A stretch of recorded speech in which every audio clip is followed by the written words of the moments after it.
Okay. Moolchand, हमें निरंतरता तो हमने बता दी कि निरंतरता कहाँ-कहाँ, कैसे-कैसे बनी हुई है। हमें निरंतरता के कारक बताने हैं। तो अभी तक हमने क्या किया? हमने देखा कि परिवार क्या है, परिवार के कार्य क्या हैं, उन कार्यों की आलोचना हमने की कि कैसे वो आपके व्यक्तित्व के मुक्त विकास में बाधा बनते हैं, कैसे पितृसत्तात्मक व्यवस्था होने के कारण महिलाओं की परिस्थिति खराब है।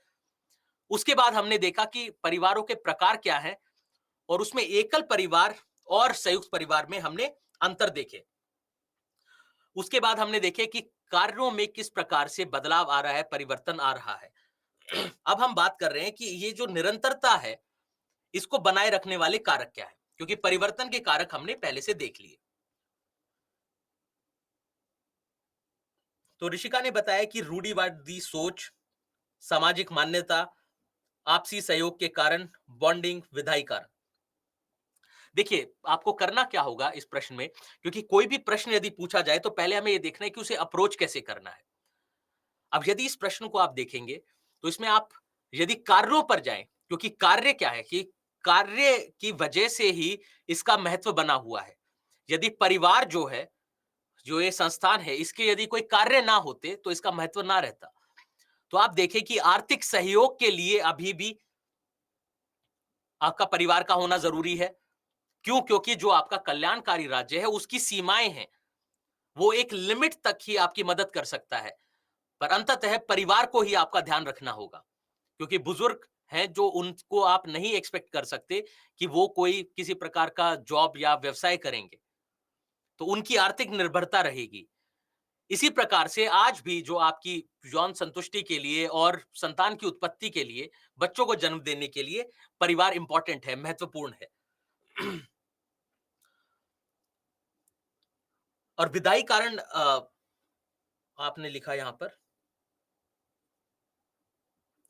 अंधविश्वास यहां पर नहीं लिखेंगे, क्योंकि अंधविश्वास का परिवार की संस्था पर इस प्रकार से प्रभाव नहीं है। सोशल फैक्टर, सामाजिक कारण आप देख सकते हैं कि सामाजिक कारण ये है कि आपके जो सामाजिक नियम हैं, उनमें उस प्रकार से परिवर्तन नहीं आया। इसी के साथ-साथ हमने कहा कि औद्योगीकरण के कारण हमने क्या कहा कि औद्योगीकरण से परिवर्तन आ रहा है। लेकिन औद्योगीकरण का आपको पता है कि औद्योगीकरण भी भारत में सीमित हुआ है। साथ ही साथ यदि हम सेवा क्षेत्र की बात करें तो जॉब्स के लिए, क्योंकि व्यक्ति जॉब करने के लिए ही घर से बाहर निकल रहा है, संयुक्त परिवार से एकल परिवार बन रहा है। पर यदि पर्याप्त मात्रा में जॉब्स नहीं होंगी, तो उसकी आर्थिक निर्भरता किस पर रहेगी? परिवार पर रहेगी। उसी के साथ-साथ हमने कहा था कि जो आपका एग्रीकल्चर है, उसकी प्रोडक्टिविटी कम हो रही है, उसके कारण परिवर्तन आ रहे हैं, क्योंकि लोग दूसरे उपाय देख रहे हैं। पर उसी के साथ हम कह सकते हैं कि जो नई टेक्नोलॉजी है, नई प्रौद्योगिकी जो अब कृषि में यूज़ हो रही है, उसके कारण उसकी जो उत्पादकता है या प्रोडक्टिविटी है, वो बढ़ गई है। जैसे ग्रीन रिवॉल्यूशन हुआ, उससे क्या हुआ? उत्पादकता बढ़ी, उत्पादन भी बढ़ा। तो वहां आप देखेंगे कि परिवार की संस्था में नहीं परिवर्तन आएगा। हाँ जी, बिल्कुल, कृषि के कार्य बनाए रखे हैं। बहुत बढ़िया, राजवेंद्र ने बताया कि जो सोशल वैल्यूज हैं, जो सामाजिक आपके मूल्य हैं, उनके कारण भी परिवार में निरंतरता बनी हुई है और इसको हम करेंगे क्वेश्चन के माध्यम से। इसको एक प्रश्न के माध्यम से देखेंगे। हाँ जी, अनिल उदाहरण दे रहे हैं कि जैसे कोविड-19 आया, उसके कारण आपने देखा कि लोगों की जॉब चली गई। जॉब चली गई तो जो आपके प्रवासी मज़दूर थे, वो वापस अपने घर गए। किस लिए? अपनी आर्थिक सुरक्षा के लिए। उसी के साथ-साथ आप देखें कि आज भी आपका जो अ, अगर हम साइकोलॉजिकल फंक्शन कहें या फिर आपकी जो भावनात्मक निर्भरता है परिवार पे, उसके कारण भी परिवार में निरंतरता बनी हुई है।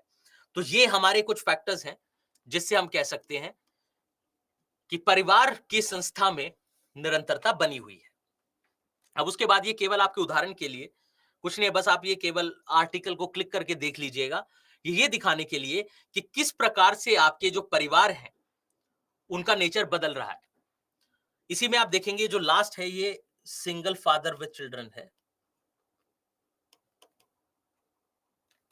तो आप देखेंगे कि एक माता-पिता में से एक जना और बच्चा, इस प्रकार के परिवार की संख्या बढ़ रही है। केवल माता और बच्चा इस प्रकार के परिवार की संख्या बढ़ रही है। एक कपल यानी कि एक लड़का-लड़की है जिनका विवाह हुआ है, उनने किसी बच्चे को जन्म नहीं दिया, इसकी भी नंबर बढ़ रहा है। उसके साथ-साथ मैं एक बात आपको बताना भूल गया कि जब हम निवास स्थान के आधार पर परिवार के प्रकारों की बात कर रहे थे, अब आप देखें कि ये परिवर्तन में भी से आपको समझ में आ जाएगा कि अब आप देखते हैं कि शादी हुई, शादी आमतौर पर कहाँ होती है? जो आपका स्थान है, जो आपका होम टाउन है, जो आपका गाँव है, वहीं से आपकी आज भी शादी होती है। शादी वहाँ पर हुई, लेकिन आप नौकरी करते हैं शहर में, तो आप कहाँ पर रहेंगे? तो क्या आप फिर भी अपने पिता के घर में रहेंगे? नहीं। आप क्या करेंगे? आप जाएँगे अ, शहर में जहाँ पर आपकी नौकरी है और लड़का और लड़की दोनों जाकर वहाँ पर रहेंगे। उस टाइप की फैमिली को कहते हैं नियो लोकल या फिर नवस्थानीय। जो नवस्थानीय परिवार हैं, वो आजकल आपको ज़्यादा देखने को मिलेंगे कि ना तो आप पिता के घर पर जाकर रह रहे हैं, ना लड़की के आप घर पर जाकर रह रहे हैं। आप अलग से जाकर अपना नया घर बना रहे हैं, वहाँ पर जाकर रह रहे हैं। Neo local type of family. तो ये भी आप परिवर्तन में लिख सकते हैं। उसके बाद आता है विवाह, लेकिन उससे पहले हम एक प्रश्न देख लेते हैं। ये रहा प्रश्न जो आपका जुड़ा हुआ है परिवार से। संयुक्त परिवार का जीवन चक्र, संयुक्त परिवार का जीवन चक्र सामाजिक मूल्यों की बजाय आर्थिक कारकों पर निर्भर करता है। चर्चा कीजिए। तो सबसे पहले तो हमें समझना होगा कि ये संयुक्त परिवार का जीवन चक्र क्या है। उसके बाद हमें देखना है कि संयुक्त परिवार का ये जो जीवन चक्र है, वो किस-किस पर निर्भर करता है। अब इसको सिंपल देखना है, जो हमने परिवर्तन की बात करी, परिवर्तन में हमने कहा था कि हम जॉइंट से न्यूक्लियर हो रहे हैं। जो फैमिली है, वो आपकी संयुक्त परिवार से एकल परिवार बन रहे हैं। अब इसको 2 तरीके से जीवन चक्र को आपको 2 तरीके से देखना है।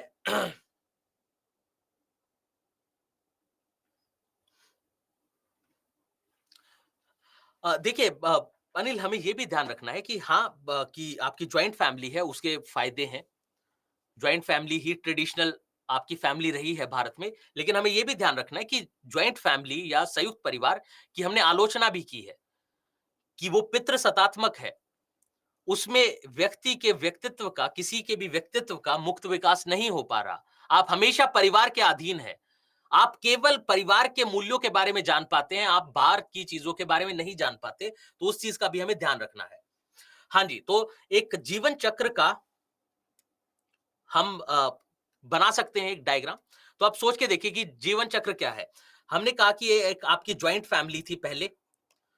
उस संयुक्त परिवार में मान लीजिए औद्योगिकरण के कारण वो आपकी कन्वर्ट होगी न्यूक्लियर फैमिली में। अब जीवन चक्र हमें पूरा करना है। अब हम ये कह रहे हैं कि आप बाहर शहर में उद्योग स्थापित हुआ, आप अपना जॉइंट फैमिली छोड़कर न्यूक्लियर फैमिली बनाकर वहां पर रहने लगे नौकरी के लिए या बच्चों की शिक्षा के लिए या बेहतर स्वास्थ्य के विकल्प के लिए या अपनी स्वतंत्रता के लिए। किसी भी कारणवश आप जाकर रहने लगे न्यूक्लियर फैमिली में। लेकिन किसी भी समस्या की वजह से, जैसे अभी उदाहरण दिया आपने किसका, कोविड का। कोविड के कारण जो आपकी रिवर्स माइग्रेशन हुई, जो प्रवासन हुआ वापस गांव की ओर, रूरल माइग्रेशन हुआ, उसको आप सोच सकते हैं कि ये जो न्यूक्लियर फैमिली है, अब न्यूक्लियर फैमिली में आपका गुजारा नहीं हो पा रहा आर्थिक रूप से, इसलिए आप जाकर वापस ज्वाइंट फैमिली में जुड़ गए, ज्वाइंट फैमिली में जाकर रहने लगे। तो ये क्या हुआ, इसका एक जीवन चक्र पूरा। अब सोचना इसमें यह है कि आप एक जीवन चक्र बना देंगे। सोचना अब इसमें यह है कि ये किन किन मूल्यों पर आधारित है, किन किन मूल्यों पर निर्भर कर रहा है। हमने क्या कहा था कि ज्वाइंट फैमिली विधायी कारणों से टूट सकती है। कहा था ना कि हमने लैंड रिफॉर्म हुए, लैंड सीलिंग एक्ट आ गया, उसके कारण आपकी ज्वाइंट फैमिली टूट गई, क्योंकि जो बच्चे थे उनका जो भूमि थी उसका विभाजन हुआ और फिर वो न्यूक्लियर फैमिली में रहने लगे। इसी प्रकार से हमने कहा कि लोग बेहतर व्यवसाय के लिए, बेहतर नौकरी के अवसर के लिए शहरों में जाने लगे।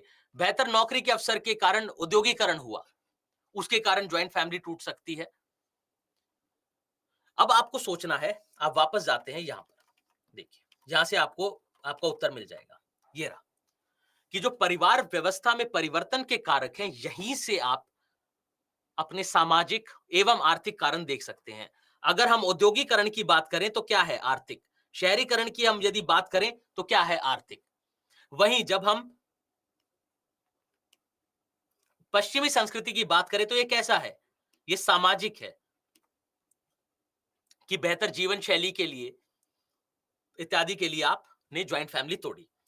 फिर हम यदि आधुनिक शिक्षा की बात करें तो इसको आप सोशो इकोनॉमिक दोनों में रख सकते हैं। कोविड के अलावा कोई और रीजन ज्वाइंट फैमिली टूटने का?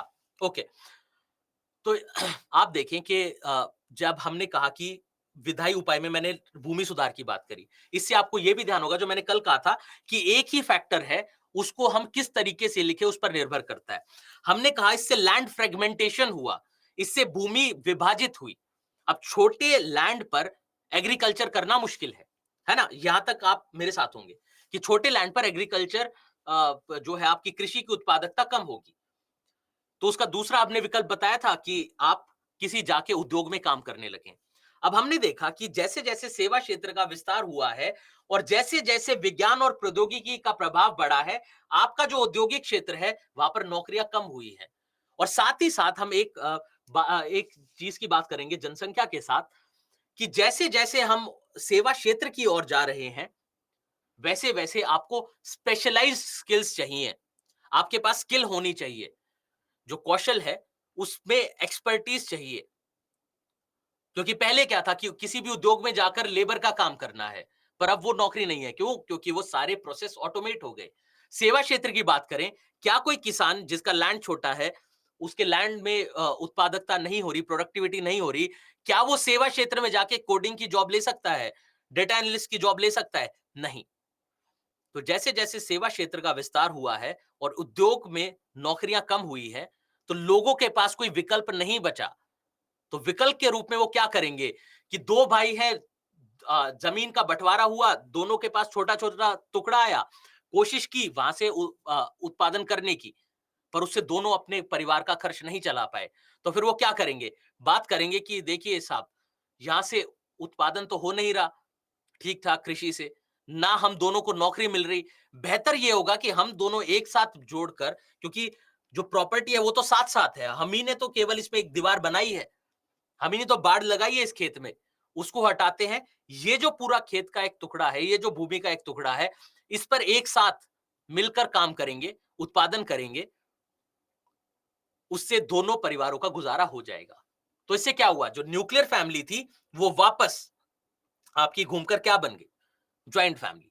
तो ये आपका दूसरा उदाहरण हो सकता है। तो हमने क्या कहा कि प्रश्न ने पूछा है कि आपको बताना है कि कैसे इसका जीवन चक्र सामाजिक मूल्यों के बजाय आर्थिक कारकों पर निर्भर करता है। तो अब यहां से आपकी 3 बातें निकलेंगी इस प्रश्न में। 3 बातें ये होंगी कि एक तो आपके इसने कहा कि आर्थिक कारकों पर निर्भर करता है।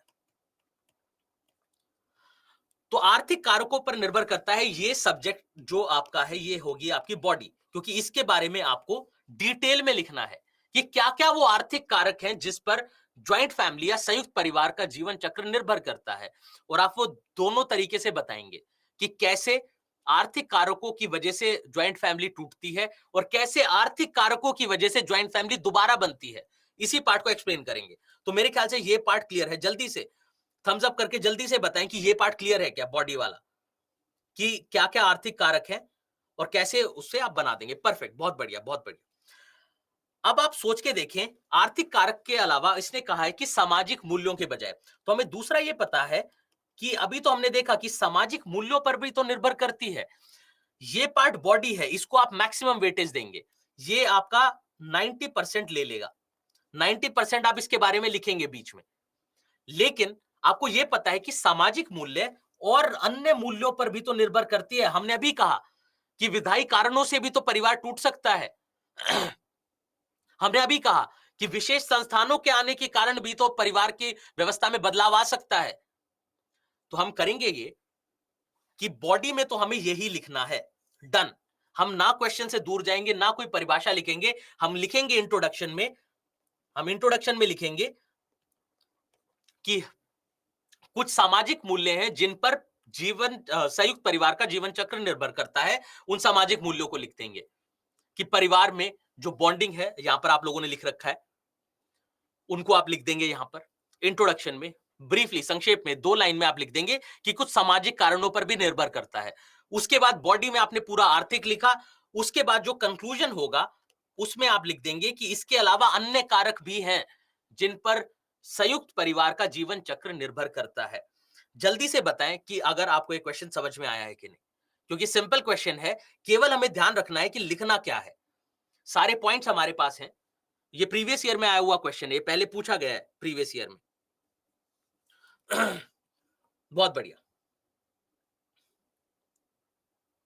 हाँ, सामाजिक मूल्यों की बात हमने की ना, तो आपको ब्रीफली लिखना है, क्योंकि आमतौर पर आप देखेंगे कि कहीं पर भी, जैसे हमने कहा कि प्रवासन हो रहा है या भूमंडलीकरण हो रहा है, कहीं पर भी आप देखेंगे आमतौर पर आप पाएंगे कि इकोनॉमिक फैक्टर या आर्थिक जो आपके कारक हैं वो सबसे इंपॉर्टेंट मिलेंगे।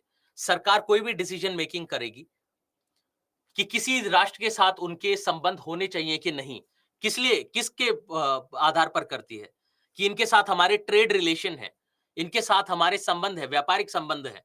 इसलिए इसी प्रकार से अगर कल को ये हो कि आपको सिविल सर्वेंट बनना है, लेकिन उसकी कोई आपके पास आपको कोई सैलरी नहीं मिलेगी, या फिर कोई भी ऐसा काम है जिसकी आपको सैलरी नहीं मिलेगी, उसके लिए क्या आप मेहनत करेंगे? नहीं, आप आर्थिक कारणों के लिए ही करेंगे। इसी प्रकार से आप देखते हैं कि जॉइंट फैमिली को भी जब हम देखें तो ज्यादा डिपेंडेंस उसकी आर्थिक कारकों पर ही है। जो सोशल फैक्टर है, सामाजिक कारण है, उस पर कम डिपेंडेंस है। इसी प्रकार से भूमंडलीकरण, यदि प्रॉफिट ना हो, यदि लाभ अर्जित करने की चेष्टा ना हो, तो क्या कंपनियां भूमंडलीकरण करेंगी या भूमंडलीकरण को इतना पुश मिलता? नहीं। क्यों? क्योंकि सबको लाभ अर्जित करना है। सबका कारक ज्यादातर हर चीज का आर्थिक ही रहेगा। ऐसा नहीं है कि सिर्फ आर्थिक रहेगा, दूसरे कारक भी होंगे, दूसरी कंसिडरेशन भी होंगी, लेकिन आर्थिक जो कारक हैं वो हमेशा इंपॉर्टेंट होते हैं। इस सब्जेक्ट से सीधे-सीधे क्वेश्चन बहुत कम आते हैं।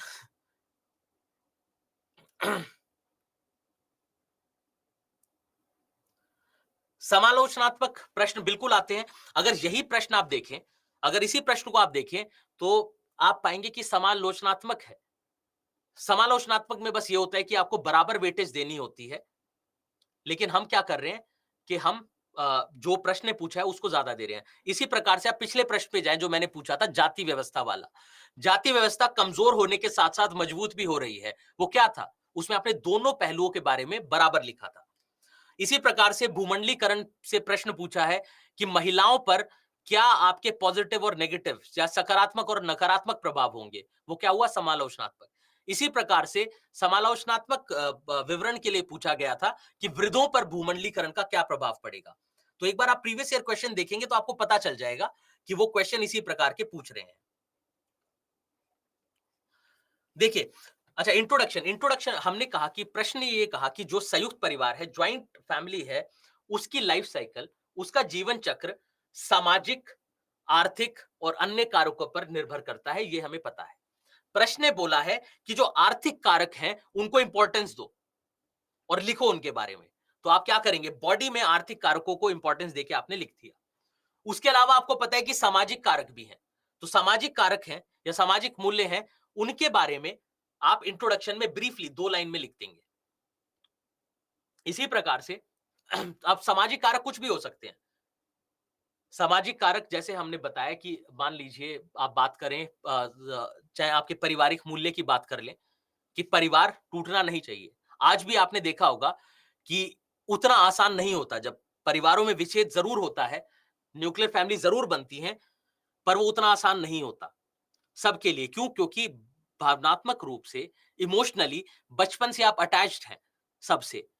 तो परिवार तोड़ना उतना आसान नहीं है जितना हमें लगता है। हाँ, यदि आप किसी बेहतर आर्थिक अवसर के लिए बाहर जा रहे हो तो उसमें कोई समस्या नहीं है। क्यों? क्योंकि आपके परिवार के साथ कोई रिश्ते नहीं टूटे। पर जब भी पार्टीशन होता है परिवारों में, तो आपको पता है कि वो उतना आसान, उतना स्मूथ नहीं होता जितना हम सोच रहे हैं। उसके अलावा और दूसरे सामाजिक मूल्य हो सकते हैं, जैसे अभी भी अगर विवाह करना है, आप बेशक न्यूक्लियर फैमिली में रह रहे हैं शहर में, लेकिन विवाह करने फिर भी आप गांव में जाएंगे। परिवार में कुछ भी है, क्योंकि आज भी मान लीजिए कि जो बड़ा लड़का है किसी का, वो बाहर जाके रहने लगा। फिर भी यदि जो डिसीजन मेकिंग होनी है परिवार में, वो सबसे पूछकर होती है। खास तौर पर जो इंपॉर्टेंट महत्वपूर्ण डिसीजन है। ओके। सामाजिक के आगे इंग्लिश में लिखा है इंट्रोडक्शन, तो सामाजिक को हम इंट्रोडक्शन में यूज करेंगे।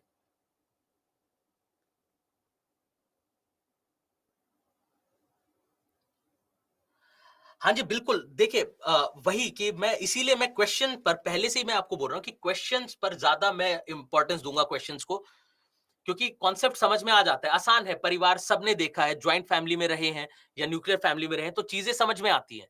लेकिन क्वेश्चन जब वो पूछता है, तो क्वेश्चन बहुत स्पेसिफिक होता है। क्वेश्चन की एक डिमांड होती है, जिससे हमें दूर नहीं जाना। इस चीज़ का ध्यान रखना है कि क्वेश्चन की डिमांड से हमें दूर नहीं जाना। अब अगर इस परिवार को इस क्वेश्चन को देखते, तो आधे ज़्यादातर लोग अगर इसको खुद से इंट्रोडक्शन लिखते, तो संयुक्त परिवार के बारे में लिखते थे, कि संयुक्त परिवार है क्या? और जबकि क्वेश्चन ने कुछ और पूछा है। तो हमें क्वेश्चन को देखना है, क्वेश्चन ने क्या पूछा है और जैसे-जैसे हम ज़्यादा नंबर ऑफ क्वेश्चन करेंगे ना, मैं आपको बताऊँगा कि क्वेश्चन में से ही कैसे आपको पर्सपेक्टिव निकालने हैं और उनके लिखना है कि हमने क्या किया, ये जो 3 हमने बनाए, बॉडी, कंक्लूजन, इंट्रोडक्शन, ये क्या है? ये इसी क्वेश्चन के बारे में 3 विचार हैं कि जॉइंट फैमिली तो बहुत सारे फैक्टर्स के कारण बनती या टूटती है। उसमें से आर्थिक को हम ज़्यादा इंपॉर्टेंस दे देंगे, क्योंकि क्वेश्चन ने बोला है। उसके अलावा बाकी कारकों को हम इंट्रोडक्शन और बॉडी में कंक्लूजन में लिखकर हमारा आंसर पूरा हो गया, क्योंकि आंसर में 2 चीज़ बहुत ज़रूरी है। एक तो है आपका स्ट्रक्चर कि आपने कैसा आंसर लिखा है, जो स्ट्रक्चर जिसे बोलते हैं। उसके अलावा दूसरा पार्ट है फ्लो, कि क्या आपने जो इंट्रोडक्शन लिखी है उसी से निकलकर आपका बॉडी और कंक्लूजन हो रहा है कि नहीं। फ्लो जरूरी है, क्योंकि यदि आप पढ़ने बैठे, अगर मैं आपको कहूं कि पहले मैंने आपको बता दिया कि परिवारों के प्रकार और फिर बता दिया परिवार के कार्य, उसके बाद हम सीधा किसी और तीसरी चीज पर चले गए और ये आपकी किताब में लिखा हुआ है, मान लीजिए आपको पढ़ना है, तो क्या आप उसको कनेक्ट कर पाएंगे अच्छे से? नहीं। आपका इंटरेस्ट खत्म हो जाएगा थोड़ी देर के बाद। तो आंसर में फ्लो इसलिए जरूरी है क्योंकि कोई एग्जामिनर है वो पढ़ रहा है, उनको लगना चाहिए कि जो पूरा आंसर है वो कनेक्टेड है। ऐसा नहीं है कि जब जो मन में आया वो लिख दिया, नहीं। और इसीलिए हमें करना ये होगा इसे इसीलिए हमें करना ये होगा कि हमें ज्यादा से ज्यादा क्वेश्चन लिखने की प्रैक्टिस करनी है और क्वेश्चन लिखने की प्रैक्टिस के साथ साथ हमें ये जो स्ट्रक्चर जो मैंने बनाया है ये भी बनाना है, बहुत सारे क्वेश्चंस का।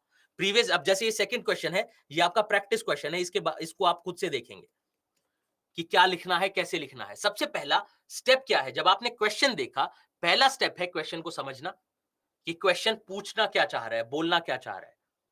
क्वेश्चन को जैसे ही आपने समझा, उसके बाद आप देखेंगे कि आंसर में क्या-क्या होना चाहिए और उसी क्वेश्चन में से आप पर्सपेक्टिव निकालेंगे पहले। क्योंकि अभी मैं आपको आगे भी क्वेश्चंस दिखाऊंगा, तब आपको समझ में और अच्छे से आने लगेगा कि उसी क्वेश्चंस में से कैसे पर्सपेक्टिव निकालने हैं और फिर उन्हीं के बारे में आपको लिखना है। ये देखना है कि किसके बारे में उसने ज्यादा पूछा है। अब जैसे आपने पूछा समालोचनात्मक, जब समालोचनात्मक होता, अगर ये होता कि संयुक्त परिवार का जीवन चक्र सामाजिक मूल्य और आर्थिक कारकों पर निर्भर करता है, मान लीजिए ये होता, तो ये होता तो क्या करते? दोनों को बराबर वेटेज देते बॉडी में।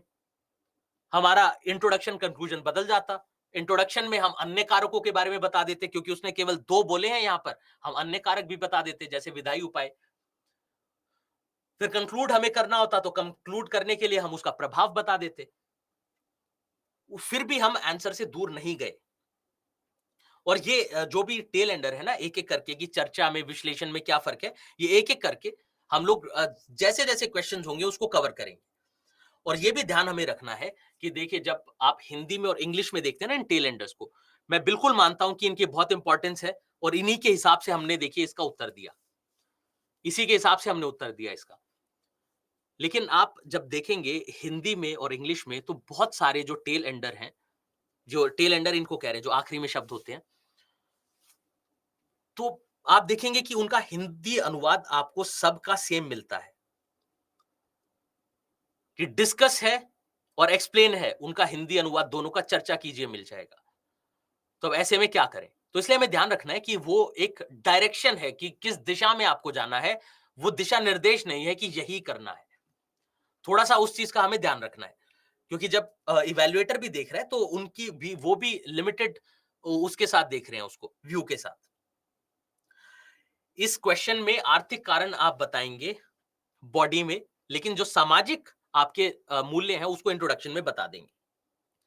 देखिए, आप क्वेश्चन को लेकर इतना परेशान मत हो। आपको अभी स्ट्रक्चर बताया है, फ्लो बताया है, कैसे लिखना है। आप इस क्वेश्चन को प्रैक्टिस करके देखें। इसके अलावा जो नीचे दूसरा क्वेश्चन है, उसको भी प्रैक्टिस करके देखें कि आप कैसा लिख पा रहे हैं। उस पे आप उसको आप आईएएस हिंदी पर भेजेंगे, उस पर भी आपको इवैल्यूएशन मिलेगा। वहां से आपको क्लियर हो जाएगा कि आपने सही लिखा है कि नहीं। चलिए, अगले हमारे उस पर चलते हैं, जो है विवाह। तो विवाह अभी-अभी हमने कहा परिवार के साथ कि परिवार में एक संबंध विवाह का है, मैरिज का। हमने कहा ना कि मैरिज का बॉन्ड होना चाहिए विवाह का। अब एक बार इसकी परिभाषा पे आते हैं और इस बार परिभाषा में जो गलतियां हैं, इस बार परिभाषा में जो गलतियां हैं वो आप बताएंगे। ठीक है? तो परिभाषा कह रही है कि विवाह पुरुष पुरुष और महिलाओं के बीच में पारिवारिक जीवन में प्रवेश देने का आपका उपाय है। ये संतानों को वैध बनाने और जो बच्चे हैं, पति है, पत्नी है, उन सभी के अधिकारों दायित्वों को स्थापित करने के लिए एक संस्था है। अब सबसे पहले आप ये बताएं कि इसमें गलती क्या है, गड़बड़ क्या है, क्या बदल रहा है। आप लोग बता चुके हैं, किसी ने लिखा था अभी थोड़ी देर पहले। हाँ जी, बहुत बढ़िया।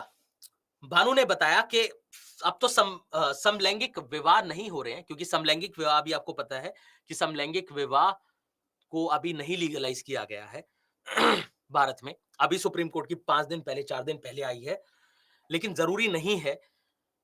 अगर परिवार की परिभाषा देखें भारतीय समाज से बाहर निकल के, तो जरूरी नहीं है कि पुरुष और महिला के बीच में हो। 2 महिलाओं के बीच में भी हो सकता है, 2 पुरुषों के बीच में भी हो सकता है। पर जब हम भारतीय समाज की बात करेंगे तो काफी हद तक ये डेफिनेशन आपकी सही है। पर यदि हम कहें कि विवाह की परिभाषा क्या है, क्योंकि परिभाषा किसी कॉन्टेक्स्ट में या किसी परिप्रेक्ष्य में नहीं होती, परिभाषा होती है उस इंस्टीट्यूशन की, उस संस्था की परिभाषा, उसकी डेफिनेशन। तो विवाह की यदि हम परिभाषा देखें तो जरूरी नहीं है कि पुरुष और महिलाओं में हो। हाँ जी, समलैंगिकता को स्पष्ट नहीं करता। ठीक है, बिल्कुल ठीक, आप लोगों ने बिल्कुल सही पकड़ा। तो डेफिनेशन आपको, आप ये देखिए कि जरूरी ये है कि आपकी ये क्रिटिकल अप्रोच हो, क्योंकि वो प्रश्न सिंपल भी पूछ सकता है। आप जैसा पूछ रहे थे कि क्या सीधे प्रश्न नहीं पूछेगा, एक आधी बार सीधे प्रश्न भी पूछता है। वो सिंपल प्रश्न पूछ सकता है कि यदि हम विवाह को देखें तो विवाह में क्या परिवर्तन आ रहे हैं। और जैसे इस साल के लिए आप ध्यान रखेंगे कि समलैंगिक विवाह इंपॉर्टेंट है, समलैंगिक विवाह इंपॉर्टेंट है। अब वो एक तो आपका पेपर 2 के हिसाब से, संविधान के हिसाब से इंपॉर्टेंट है, एक चीज। दूसरा एथिक्स, नीति शास्त्र के हिसाब से इंपॉर्टेंट है, वो वहां वहां पर आपके कवर होंगे। तीसरा, सोसाइटी के लिए भी इंपॉर्टेंट है। अब सिंपल सी चीज ये है कि यदि परिवार का जो विवाह है, उस संस्था में यदि बदलाव आ रहे हैं तो उसके फंक्शन भी बदल जाएंगे। फंक्शन बदलेंगे तो उसके कुछ सकारात्मक और नकारात्मक प्रभाव हो सकते हैं। तो क्वेश्चन वो यहां पर भी पूछ सकता है। ऐसा नहीं सोचना कि वो क्वेश्चन पेपर 1 में तो क्या ही पूछेंगे। वही वही जो आप पूछ रहे हैं कि समलैंगिकता में क्या संतान की उत्पत्ति संभव है, वो है, आईवीएफ के द्वारा हो सकती है, अडॉप्शन से हो सकता है, लेकिन लिमिटेशन है। कहीं ना कहीं आप देखें तो परिवार का फंक्शन तो बदल गया। नहीं, विदाउट मैरिज क्यों नहीं हो सकती फैमिली? जो पिछले चैप्टर में अभी हमने देखा कि आपके लिव इन रिलेशनशिप है, उसमें विवाह कहां है? बिना विवाह के तो परिवार हो गया स्टार्ट। एकल विवाह भी हो रहे हैं, खुद से ही शादी, बिल्कुल ठीक। कभी कभी न्यूज में दिखता है, पेड़ पौधे, गधे घोड़ी सबसे विवाह हो रहे हैं अब। तो बोल सकते हैं कि वो है, लेकिन भारतीय समाज में आपको उतने उदाहरण उसके नहीं दिखते, क्योंकि उसको लीगल सैंक्शन नहीं है ना, कि लीगली आप नहीं कर सकते। लीगली तो आपका जो मैरिज एक्ट है उसके अनुसार ही कर सकते हैं।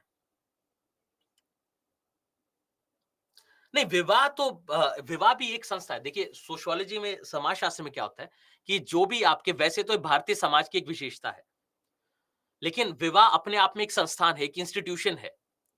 और हम देखते हैं, जैसे जाति व्यवस्था को हमने देखा, तो वो भी अपने आप में एक इंस्टीट्यूशन है। मैरिज इंस्टीट्यूशन है, फैमिली इंस्टीट्यूशन है, तो वो उस प्रकार से संस्थान है। ठीक है, चलिए अब आप लोग एक्सेप्शन रोबोट वोबोट से शादी करा दे रहे हैं, उसको छोड़ते हैं, अपने इस पर आते हैं। तो हमने कहा कि अगर विवाह एक संस्थान है तो विवाह के कुछ ना कुछ कार्य होंगे। तो इसके कार्य मिलते-जुलते हैं जो आपके परिवार के हैं। तो पहला कार्य यौन संतुष्टि, सेक्सुअल ग्रेटिफिकेशन। तो यौन संतुष्टि है, आप देखें कि एक उम्र के बाद आपकी कुछ ना कुछ सेक्सुअल अर्जेस होंगी, तो उनको पूरा करने के लिए विवाह। इसमें भी ध्यान रखेंगे कि विवाह भी जब तक सोशल आपको या फिर सामाजिक स्वीकृति नहीं मिल रही, तब तक विवाह मान्य नहीं होता। लीगली आप कर सकते हैं। आप लीगली 2 तरीके से हो रहे हैं ना शादी की, एक तो आपको सामाजिक स्वीकृति मिल रही है और एक आपको विधायी स्वीकृति मिल रही है कि लीगल मैरिज आप कर सकते हैं, कोर्ट मैरिज हो सकती है। लेकिन आप ध्यान रखेंगे कि जब विवाह को एक संस्थान के रूप में आप देख रहे हैं, जो सामाजिक संस्थान है, तो इसलिए ध्यान रखना है कि सामाजिक स्वीकृति भी ज़रूरी है। सामाजिक स्वीकृति है, तो सामाजिक स्वीकृति से यौन संतुष्टि, प्रजनन यानी संतान की उत्पत्ति, साथ ही साथ आर्थिक सहयोग और सुरक्षा, क्योंकि विवाह हुआ है, दोनों एक-दूसरे को का ध्यान रखेंगे। ना केवल आर्थिक, बल्कि भावनात्मक सहयोग भी, कि एक-दूसरे की ज़रूरतों का ध्यान रखना, चाहे वो आपकी आर्थिक ज़रूरतें हों, चाहे वो आपकी भावनात्मक ज़रूरतें हों। ये शादी के कुछ फंक्शन हैं। अब ये बताएँ अब ये बताएँ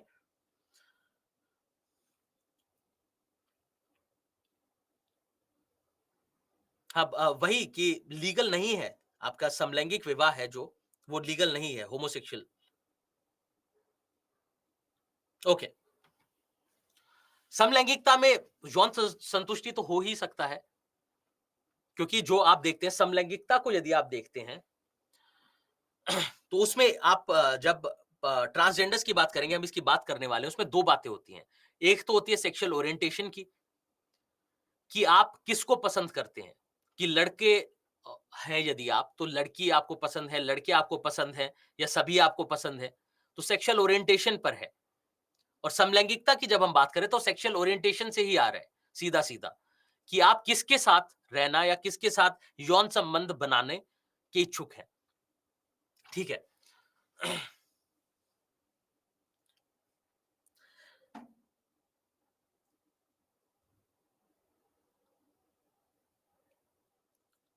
मैरिज के मन हाँ, ठीक है, अभी हम बात करेंगे मैरिज में चेंजेस की, परिवर्तन की बात करेंगे। लेकिन आप ये देख लें कि जो इसके फंक्शन हैं, अगर हम जो विवाह की संस्था है, जो इंस्टीट्यूशन है, उसको चेंज करते हैं, तो उनके फंक्शन भी चेंज हो जाएँगे।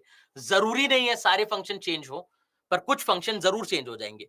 जैसे समलैंगिक विवाह की यदि हम बात करें, तो उसमें आर्थिक सहयोग और सुरक्षा, उसमें कोई बदलाव नहीं। भावनात्मक सहयोग और समर्थन, कोई बदलाव नहीं। यौन संतुष्टि, कोई बदलाव नहीं। पर उसमें बदलाव कहां पर आएगा? प्रजनन। अब आप ध्यान करें, जब सुप्रीम कोर्ट में आर्ग्यूमेंट चल रही थी, काफी वर्षों से चल रही हैं, तो उसमें एक सबसे इंपॉर्टेंट फैक्टर निकल कर आया प्रजनन, कि बच्चा कैसे पैदा करेंगे। और वहां पर आर्ग्यूमेंट ये दिया गया वहां पर आर्ग्यूमेंट ये दिया गया कि प्रजनन करना या संतान की उत्पत्ति सबसे इंपॉर्टेंट फंक्शन है, सबसे महत्वपूर्ण कार्य है विवाह का। लेकिन हमें ध्यान रखना है कि हमें कोई एब्सोल्यूट एक्सट्रीम स्टैंड नहीं लेना। हमें पता है कि प्रजनन है या संतान उत्पत्ति है, वो केवल एक कार्य है मैरिज का। विवाह का ये जो बाकी कार्य हैं, उनमें से एक कार्य है। ऐसा नहीं है कि प्रजनन नहीं है या संतान अब बहुत सारे परिवार हैं, जो बच्चे को पैदा करते ही नहीं, कोई संतान की उत्पत्ति नहीं करते। और अब मैंने आपको दिखाया ग्राफ में कि कैसे उन परिवारों का नंबर बढ़ रहा है, जिनको कपल ओनली बोलते हैं या फिर डिंक बोलते हैं, डबल इनकम नो किड्स, कि बच्चे नहीं हैं उस परिवार में। तो यदि संतान की उत्पत्ति नहीं हो रही, यदि प्रजनन नहीं हो रहा, तो क्या वो विवाह अमान्य है? नहीं, वो विवाह मान्य है। क्यों? क्योंकि विवाह के बाकी जो क्राइटेरिया है, जो कंडीशन है, वो तो वो फुलफिल कर रहा है। तो ध्यान रखना है कि जो प्रजनन है, संतान की उत्पत्ति है, वो एक कार्य है।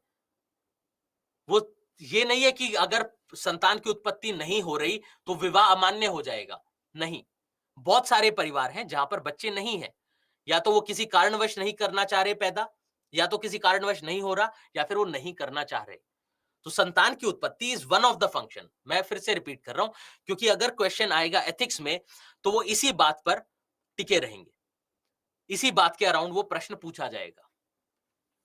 चलिए आगे बढ़ते हैं विवाह के प्रकार की ओर। और कोई प्रश्न है आपका? ठीक है। विवाह के प्रकार।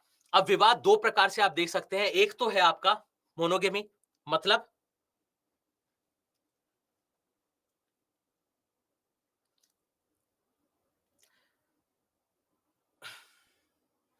देखिए, चलिए एक बार इस पर समलैंगिक विवाह पर मुझे लग रहा है कि सबके ज्यादा प्रश्न है, एक बार इसको कवर कर लेते हैं। तो अभी कह रहे हैं जो विवाह के कार्य में आर्थिक सहयोग, मतलब कि पति पत्नी है वो दूसरे एक दूसरे का आर्थिक सहयोग तो करते ही हैं, क्योंकि यदि या तो दोनों काम कर रहे हैं, दोनों नौकरी कर रहे हैं, वैतनिक श्रम कर रहे हैं और एक साथ रह रहे हैं, दोनों आर्थिक सहयोग कर रहे हैं, या फिर केवल महिला कार्य कर रही हैं, पुरुष घर के कार्य देख रहे हैं, अवैतनिक श्रम कर रहे हैं, तो भी आर्थिक सहयोग है, क्योंकि एक दूसरे की जो आर्थिक जरूरतें हैं उसका ध्यान कौन रख रहा है? आपस में खुद। चलिए वापस आते हैं समलैंगिक विवाह पर। अ, अनिल ने कहा है कि अगर बच्चे नहीं पैदा होंगे तो समाज खत्म हो जाएगा कुछ वर्षों बाद। अब आपको यह देखना है, सबसे पहले इसमें दो अवधारणाएं हैं। एक तो ये कि कि बच्चे अभी जो हमारा फर्टिलिटी रेट है वो क्या है, ठीक है? क्योंकि फर्टिलिटी रेट है, जो प्रजनन दर है, वो डिसाइड करेगा कि कितनी पॉपुलेशन है, कैसे बढ़ेगी, क्या उसमें बच्चों का अनुपात रहेगा, क्या उसमें जवान लोगों का अनुपात रहेगा, क्या वृद्धों का अनुपात रहेगा, वो प्रजनन दर डिसाइड करेगा। केवल प्रजनन दर नहीं, और भी फैक्टर्स हैं, वो अगले चैप्टर में करेंगे, लेकिन ये देखें, तो प्रजनन दर जो अभी हमारा है, वो 2 के करीब है। जो आपके रिसेंट एनएफएचएस 5 के डेटा के अनुसार वो 2 के करीब है टोटल फर्टिलिटी रेट, जो काफी है। रिप्लेसमेंट रेट के पास है, रिप्लेसमेंट रेट होता है 2.1। एक बात ये, दूसरा ये कि आपको क्या लगता है कि यदि समलैंगिक विवाह होगा तो क्या 100% फिर समलैंगिक विवाह होंगे? अगर समलैंगिक विवाह होगा तो क्या सभी फिर समलैंगिक विवाह करेंगे? कितने प्रतिशत कर लेंगे? बहुत कम। इतने नहीं होंगे कि आपका समाज खत्म हो जाए, आगे चल के बच्चे ही ना पैदा हों।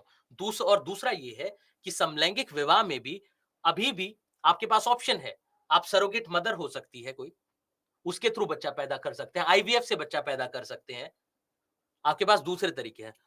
तीसरी बात ये है कि आपको क्या लगता है कि जो बच्चे हैं जिनके माता-पिता नहीं है, जो अनाथ बच्चे हैं, उनका नंबर क्या होगा? उनका नंबर बहुत हाई है। तो अडॉप्शन के थ्रू भी बच्चे हो सकते हैं। तो ऐसा नहीं है, हमें इतनी एक्सट्रीम स्टेटमेंट, बिल्कुल एग्जैक्टली चाइल्ड अडॉप्शन भी होगा। तो इसलिए हमें ये ध्यान रखना है कि हम कोई भी एक्सट्रीम स्टेटमेंट ना दें। हाँ, ये एक कंसिडरेशन हो सकती है कि भाई प्रजनन नहीं होगा, संतान उत्पत्ति नहीं होगी और हमारा टोटल फर्टिलिटी रेट कम हो जाएगा। ये एक कंसिडरेशन आपकी ठीक है, क्योंकि जैसे चाइना को देखें, जापान को देखें, वहां पर आप एजिंग पॉपुलेशन की प्रॉब्लम देख रहे हैं कि जनसंख्या में वृद्धों का अनुपात बढ़ गया है। वृद्धों का अनुपात बढ़ने के कारण अब वृद्ध तो इंडस्ट्री में काम नहीं करेंगे, वृद्ध तो सेवा क्षेत्र में काम नहीं करेंगे, तो कहीं ना कहीं उनको समस्या आ रही है अपनी इकोनॉमी मेंटेन करने में, अर्थव्यवस्था मेंटेन करने में।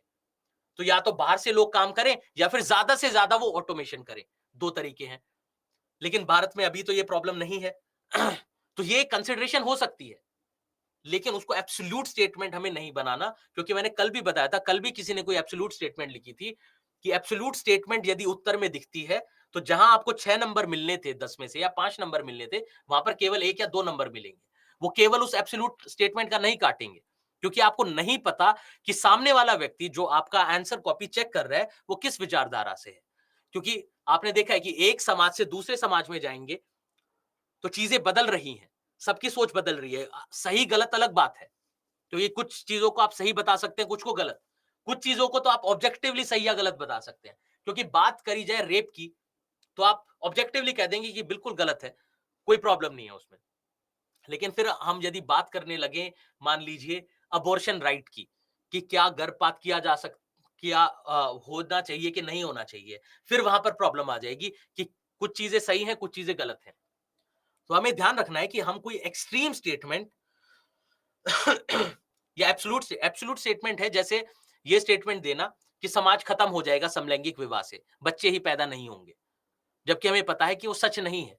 एक तो वो फैक्चुअली करेक्ट नहीं है,